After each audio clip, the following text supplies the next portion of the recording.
Sevgili dostlarım hepinize merhaba. Videomuza geçmeden önce bir konuyu hatırlatmak istiyorum. Videolarımızda gerçekten başarılarımıza rağmen beğeni oranının çok az olduğu, videolarımız sizler tarafından izlenip paylaşma oranının çok düşük olduğu verilerden görülüyor. Sizlerden ricam kanalımızı büyütebilmek için bana yardımcı olmanız ve videolarımızı paylaşabilme imkanı olanların paylaşması, beğenme imkanı olanların da beğenme tuşuna basmalarını unutmamalarını öncelikle sizlerden rica ediyorum. Evet sevgili dostlarım, sizlerle birlikte bu videomuzun konusunda gene dolar olacak. Altın, gram altın, gümüş, bitcoin, euro, sterlin, hep birlikte bunları değerlendireceğiz. Borsa ile ilgili de yeni bir hissemiz, gene ucuz bir hissemiz, bankacılık sektöründe Garanti BBVA hissesi olacak. Bu hisseyi de burada sizlerle birlikte değerlendireceğiz. Videolarımızın içerisinde artık bundan sonra borsaya da yer vereceğiz sevgili dostlarım. Borsada özellikle bizim için incelemede tutmamız gereken en önemli kağıtlar, ucuz kalmış kağıtlar. Tabi ucuz kalıp şirket potansiyel değerleri düşük kar marjlı şirketler değil.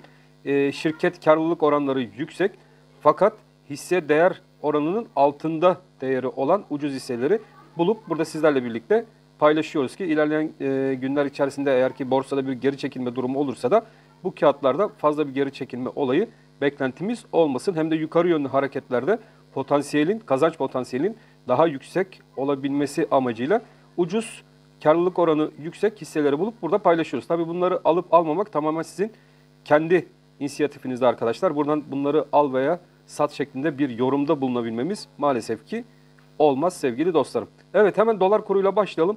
Ekonomideki son gelişmeler, olumlu durumlar dolarda bir geri çekilme olayının gerçekleşmesi yönünde değerlendirilebilir. Fakat biz baktığımız zaman dolar kurunda niçin bu geri çekilme olayı gerçekleşmiyor? Bunun cevabı çok basit sevgili dostlarım. Enflasyonist bir ortamda maalesef ki dolar kurunda da geri çekilme olmaz. Çünkü dolar kurundaki geri çekilme eski biliyorsunuz dönemlerdeki böyle bir politikalar güdüldü. Artık böyle bir politikalardan vazgeçildi. Reel politika sistemine geçilmiş oldu. Mehmet Şimşek, Hafize Gaye Erkan ve son zamanlarda da biliyorsunuz Merkez Bankası yardımcılığına Cevdet Bey getirildi. Bunlar gerçekten paraya yön veren isimler arkadaşlar. Gerçek reel ekonomiyi yönlendiren isimler. Tabii böyle durumlarda ekonominin düzelmesi borsa tarafında da hisselere özellikle olumlu yönden yansıyacak ve ucuz kalmış hisseler gerçekten önümüzdeki aylar içerisinde önemli olacak. Geri çekilmeler sadece birer alım fırsatı olarak ucuz kalmış hisselerde değerlendirilebilecek, fırsatlar yaratabilecek, bizler için önemli pozisyonları sağlayabilecek durumlardan öteye de gitmeyecektir. Dolar kuruna bu durumda baktığımız zaman aşağı yönlü bir hareket beklentimiz olabilir mi? Böyle bir durum maalesef ki olmaz sevgili dostlarım. Çünkü son zamanlarda biliyorsunuz KDV'ye olsun, benzine mazota olsun %200 civarında yapılan zamlar doların artık burada tekrardan bir aşağı yönlü hareket ivmesi içerisine sokulması ihracatçıyı yeniden zorla bırakacak hareketleri de beraberinde getirebilir. O yüzden ben dolarda şu an için aşağı yönlü bir hareket beklemiyorum. Kısa vadede dolar kurunda muhtemelen gitmesi gereken en yakındaki direnç 27 lira 85 kuruş civarında bulunan direnç bölgesi. Bu direnç yakın vadede takip edilmesi gerekli. Hepinizin ve bunu ilk defa biliyorsunuz kanalımızda paylaşan 26 lira 90 kuruş direnci.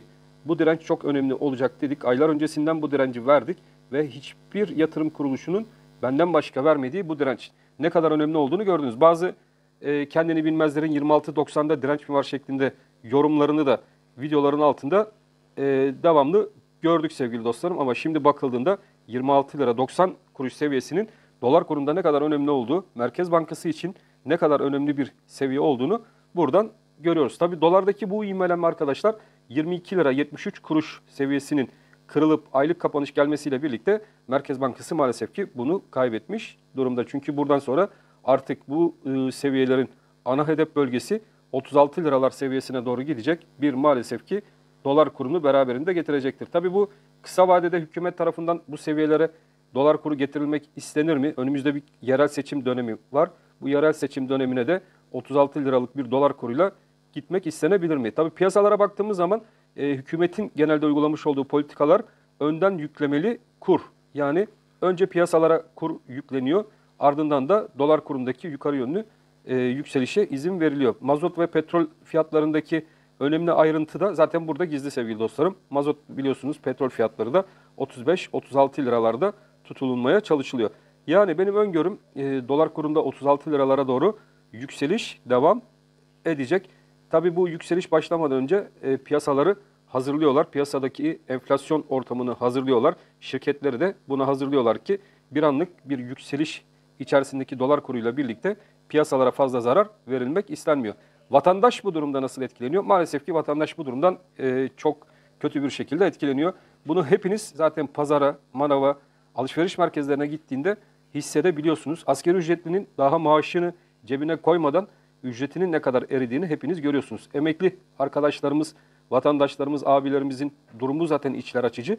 Onlar 7.500 lira civarında kalan maaşlarıyla nasıl geçinebilir, Ocak ayını nasıl getirebilir? Zaten bunun düşüncesi içerisine girmiş durumdalar. Ekonomi maalesef çok bozulmuş durumda arkadaşlar. Ekonomik dengeler çok bozulmuş durumda. Ekonomik dengelerin olmadığı bir ortam içerisinde maalesef ki dolar kurunda da bir düzen içerisine oturma olayı sağlanamaz. Bu da ilerleyen dönemler içerisinde hala da dolarda 36 liralar potansiyelinin yüksek olduğunu bizlere gösteriyor. Altın tarafına baktığınız zaman hemen ons altında başlayalım. Ons altında takip ettiğimiz bir formasyonumuz. Bu formasyonu da uzun zamandır biliyorsunuz ilk defa Başkan 35 kanalında sizler takip ediyorsunuz ve bu kanal içerisinde ne demiştik sevgili dostlarım? Burada bir toba oluşturacak ve bu sağ omuz tarafında yatarak aynı sol omuzdaki hareketi sağ tarafta da gerçekleştirecek bir altın ons takip edeceğiz ve bunun kırılım noktası 1980 doların yukarı yönlü kırılmasıyla altının onsunda başlayacak ve altta yatara gidebilecek olan destek de 1940 desteği. Şu an itibariyle 1940 ve 1980 destekleri arasında hareket devam ediyor. Ta ki ne zaman şuradaki Toba'nın arkadaşlar göbek kısmı yani 1980 seviyesini yukarı yönlü kırdığımız zaman aynı bu seviyeye kadar yukarı yönlü hareketi altının ons tarafında sizlerle birlikte göreceğiz. Ve bu da altının ons tarafında ilk etapta 2050 dolarlar seviyesine doğru bir yükseliş, beklentim doğrultusunda da 2100 dolarlar seviyesine doğru gidecek bir yükselişi beraberinde getirecektir. Dolar ve altın bazlı incelediğimiz zaman gram altın özellikle bizler için etkili oluyor. 1700 TL üzerinde gram altının hareketleri önemli. Çünkü 1700 üstündeki gram altın her zaman güçlü seyrini devam ettirir. Buna en yakın bizler için bir destek noktası bulacak olursak da arkadaşlar bu 1600 seviyesinde bir destek bölgemiz mevcut. Ama tabii direnç bölgesine baktığınız zaman 1723 seviyesinde bir direnç. Bu direnç de gram altın tarafında önemli olacak. Bu 1723 arkadaşlar. Bakın bu 1723'ü takip edeceğiz ki gram altında bu 1723'ü yukarı kırması tekrardan bizlere 1800'ün yolunu açacak olan direnç, kuvvetli direnç de bu bölgeden geçiyor. Bunu kırdığımız zaman sizlere bir rakam vereceğim. Gram altında çünkü ondan sonra tekrardan bir sert hareket içerisine girebiliriz. 1723 ne zaman kırılabilir? Stratejik olarak ons altınla doları anlattık. Orayı çok iyi takip edenler buradaki önemli kırılımın da ons altında 1980 oradaki TOBA hareketini hep birlikte izledik. 1980 TOBA'nın yukarı kırılması gram altında da yukarı yönlü hareketi beraberinde getirecektir ve bu 1723 Türk lirasından geçen seviyeyi yukarı yönlü kıracaktır arkadaşlar. Ons altın ve gram altın arasındaki stratejiyi anlamışsınızdır umarım. Çünkü çok basit anlatıyorum. Hepinizin anlayacağı bir şekilde hiçbir zaman teknik verilere de sizi boğmak istemiyorum. Çok basit bir direncimiz 1723 Türk lirasında gram altında var.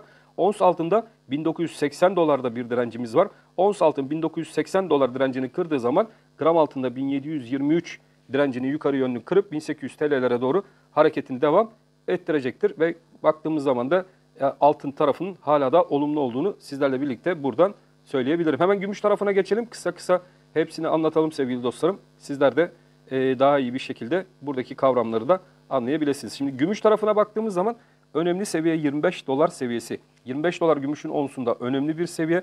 Bu seviyeyi yukarı yönlü kırmamız demek arkadaşlar bizim artık gümüşün ons tarafında 30 dolar seviyesine doğru giden hızlı hareketleri tekrardan takip etmemiz anlamını taşıyacak. Şimdi burası önemli. Aşağıda 23 dolar bakın şurası artık kuvvetli bir destek konumuna gelmiş durumda. Bu 23 dolar seviyesi aşağı yönlü kırılmadıkça bizim burası oturmuş bir destek bölgemiz ve buradaki ana hedef bölgesi de 30 dolarlar seviyesi. Tabii bakın şimdi buradan da geçen sizlerle birlikte takip ettiğimiz bir formasyonumuz var. Bu çanak kulp formasyonu. Buradaki hareket zaten yukarı yönlü kırıldı. Fakat dediğim gibi gümüşle çok oynuyorlar arkadaşlar. Çünkü gümüş potansiyeli, yükselme potansiyeli yüksek bir ürün. Çünkü çevrenize baktığınız zaman yenilenebilir enerjilerde ve elektrikli arabalarda çok fazla miktarda gümüş kullanılması gerekli. Birçok fabrika benim tahminimce gümüş stokluyor arkadaşlar. O yüzden bu stoklama süreci içerisinde çoğu kişiyi baymak isteyeceklerdir ve bu hareketlerle birlikte de gümüşteki hareketin olası başlama noktasının 25 dolar seviyesinden geçtiği unutulmamalı. Burayı kırdığımız zaman yukarı yönlü ilk etapta 30 dolar seviyesine doğru bir yükseliş potansiyeli gümüşün ons tarafında bizi bekliyor olacak. Gram gümüş takip eden sevgili dostlarımız için 21 TL zaten çok önemli dedik. Bu 21 TL'yi sizlerle birlikte takip ediyoruz. Bu 21 TL üzerinde bizlerin ana hedef bölgesi ons altını biraz önce sizlere anlattım. Ons gümüşü anlattım. Ons gümüşteki o yukarı yönlü 25 doların kırılmasıyla birlikte gram gümüş tarafında da özellikle 23 TL'lere doğru sizlerle birlikte yukarı yönlü bu hareketi beraberinde getirecek hareketi izleyeceğiz sevgili dostlarım. Şimdi borsa tarafına biraz bakalım. Oradan diğer konulara tekrardan geçiş yapalım. İstanbul'da özellikle ucuz hisseler kısmındaki bankalar kategorisinde Garanti BBVA Bankası'nda ekleyebileceğimiz, portföyümüze ekleyebileceğimiz hisseler arasında. Buradaki potansiyel de gene şirket fiyat karlılık oranlarının şirket değerine oranının çok düşük kaldığı yönünde. Yukarıda aşağıda 23.80, yukarıda da bakın sevgili dostlarım 41. Burada da gene bir 25 dolarlık bir 25 TL'lik bir fiyat yukarı yönlü hareketliliği olasılığı mevcut. O yüzden Garanti BBVA şirketine de baktığınız zaman yukarıdaki hedefinin 55-60 civarına gidecek bir potansiyeli olduğunu burada sizlerle birlikte takip edebiliriz. Tabii bu kısa, uzun ve orta vademi benim beklentim kısa vade içerisinde bir 55-60 TL aralığına doğru Garanti BBVA bankacılık hissesinin de yukarı yönlü gideceği yönünde. Borsa İstanbul tarafına baktığımız zaman ucuz hisselere neden önem veriyoruz sevgili dostlarım? Ucuz hisseleri Borsa İstanbul'un geri çekilmelerinde bize vereceği hasar daha fazla olacaktır. Değerlenmiş, prim yapmış hisseler oranındaki diğer kağıtlara baktığınız zaman o prim yapmış hisselerin daha hızlı bir şekilde, daha sert bir şekilde aşağıya yönlü hareketlerini izlerken prim yapmamış, borsa değerinin altında fiyatlamalarda bulunan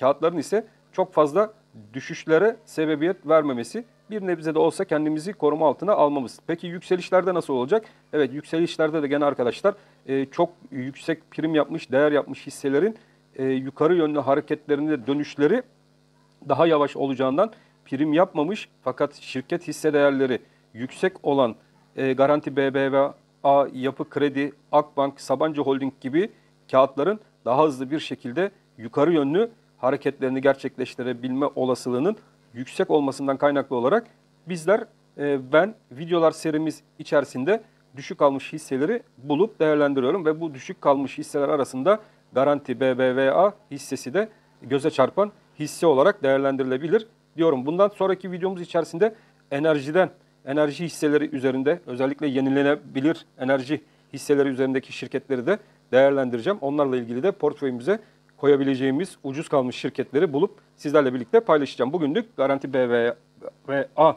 şirketini sizlerle birlikte burada paylaşmış olduk. Hemen Euro Türk Lirası'yla yayınımıza devam edelim. Türk Lirası'na baktığımız zaman arkadaşlar kuvvetli bir direnç, 29 lira 70 kuruş seviyesinde bir kuvvetli direnç bölgesinin olduğunu görüyoruz. Burası gerçekten kuvvetli bir direnç.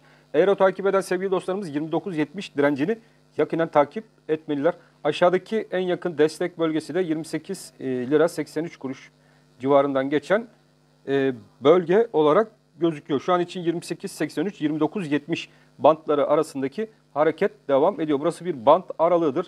29.70 seviyesinin önemi özellikle Euro Türk Lirası'nda sevgili dostlarım haftalık bir kapanış 29 lira 70 kuruş üzerinde gördüğünüz zaman Euro Türk Lirası'nda yukarı yönlü hareketlerin ana hedef bölgesi olan 38 TL civarına doğru hareket etme ihtimali çok fazla. Ama bu durumda sizlerin ve bizlerin de yakından takip etmesi gereken haftalık bir direnç. Şu an içinde o direnç üzerinde takılan bir Euro Türk Lirası. Bu da 29 lira 70 kuruş seviyesinden geçiyor.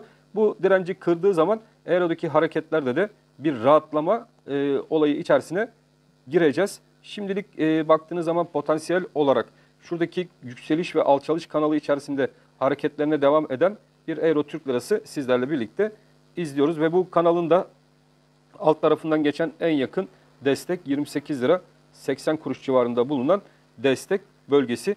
Yukarıdaki sert hareketin başlayabilmesi için ise 29.70 seviyesinin yukarı kırılması bizler için bir şart. Eğer oradaki arkadaşlar buradaki kanalı takip edecekler.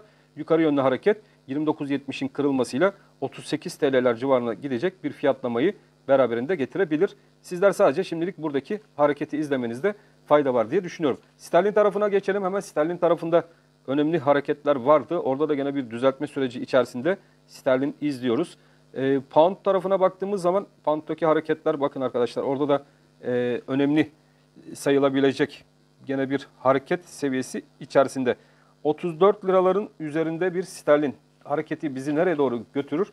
Benim sterlinde yıl sonu beklentim 48 liralar civarına gidecek bir sterlin beklentim mevcut. Bakalım hep birlikte izleyip göreceğiz sterlin bu seviyelere doğru gidebilecek mi? Orada da gene önemli takip edeceğimiz bir seviye, önemli bir haftalık direnç, takip edilmesi gereken bir direnç 34 lira 42 kuruş civarından geçiyor. Buradaki yükselişin de tekrardan başlayabilmesi için 34 lira 42 kuruşun yukarı yönlü kırılması şart arkadaşlar. Bu kırılımı yakaladığımız zaman sterlinde bizlerin özellikle 44 TL'ye giden macerasının başlayabileceğini düşünebiliriz. Ama bunun için 34 lira 42 kuruş seviyesi üzerinde haftalık kapanışlar önemli olacak. Haftalık kapanışlarda 34-42 seviyesini birlikte takip edeceğiz. Aşağıdaki en yakın destek bölgemiz 33.68'de bir direnç var. Gene onun altında da bizler için 31 lira 40 kuruş seviyesinden geçen bakın şuradaki destek bölgesi var. Aralıklar bir müddet 34.42 ve 31.40 seviyesi arasındaki seviye içerisinde dalgalanabilir. Önemli kırılımın ve yukarı yönlü hareketinde gelebilmesi için dediğim gibi 34 lira 42 kuruş seviyesinden geçen bölgenin yukarı yönlü kırılması şart. Hemen Bitcoin tarafına geçelim. BTC-USD paritesi bizler için önemli. Burada dip hareketi oluşum hala daha devam ediyor. Bunu günlük bazdaki grafikte daha net göreceğiz. Hemen günlüğü açalım burada. Bakın şöyle günlük grafiği açtığımız zaman buradaki hareketleri sizler de göreceksiniz. Bunu daha da böyle biraz daha haftalığa alırsak hareketin ne kadar diplerde gerçekleştiğini göreceksiniz. Yani burada bir dip oluşum süreci mevcut. İlk etapta Bitcoin'de bunu sürekli tekrar ediyoruz. Fakat hareketlerin 28.400 seviyesi önemli bir destek bölgesiydi zaten buranın. 28.400 civarlarında kalmış olması, şurada kalmış olması hala da bizler için 35.000 dolar potansiyelinin Bitcoin'de yakın zamanda gerçekleşme olasılığının yüksek olduğunu bizlere gösteriyor. Tabi burada Bitcoin'de bizim hedefimiz böyle kısa vadede 35.000 dolar değil, 52.000 dolar seviyesine doğru bu hareketin 28.400 dip oluşumunu tamamladıktan sonra 52.000 dolar seviyesine doğru Bitcoin'de yukarı yönlü bu hareketi tamamlayacağını düşünen taraftayım. Evet sevgili dostlarım, sizlerle birlikte piyasalara genel bir bakış yaptık. Hemen hemen her gün videolarımızı yayınlıyoruz. Kanalımıza abone olmamış sevgili dostlarım, bizi şu an dışarıdan izleyen sevgili dostlarımızı mutlaka kanalımıza abone olmaya davet ediyoruz. Dediğim gibi videoları paylaşmanız, beğenmeniz benim için çok önemli sevgili dostlarım. Ben kanalımızın hak ettiği yerlerde ve seviyelerde olduğuna inanmıyorum. Bizim kanalımız gerçekten daha üst seviyelerde, başarı ortalamasının çok çok yüksek olduğu, üst seviyelerde, üst kanalların olduğu bölgelerde olması gerektiğini düşündüğüm için sizlerden yardım istiyorum. İnşallah yardımlarınızı bana eksik etmezsiniz. Hepiniz Allah'a emanet olun. Hoşça kalın sevgili dostlarım.